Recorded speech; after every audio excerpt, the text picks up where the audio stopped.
Hi everyone, welcome back to my channel. আজ অনেক দিন বাদে আমার সাঙ্গপাঙ্গর সাথে দেখা। আমি তো ভীষণই হ্যাপি। তো আমরা বেরিয়েছিলাম সন্ধ্যার দিকে, আর প্রথমে গেছিলাম পার্লারে। দিয়ার হেয়ার কাট করানোর ছিল, আর ও এই পার্লারটা যে কি পছন্দ করে, যখনই হেয়ার কাট করানোর হয় তখনই ও বলরামপুর থেকে আলিপুরদুয়ার আসে। তো হেয়ার কাট করাতে করাতে তো অনেক দেরি, আমি আর অভিক ভীষণ বোর হচ্ছিলাম। তারপর আমরা নিচে চলে গেছি, একটু হাওয়া খেলাম, আইসক্রিম খেলাম।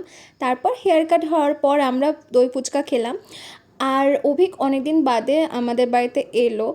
তো ছোটোর থেকে একসাথে আমরা বড় হয়েছি, ভীষণ মজা করেছি, অনেক মেমোরিজ আছে।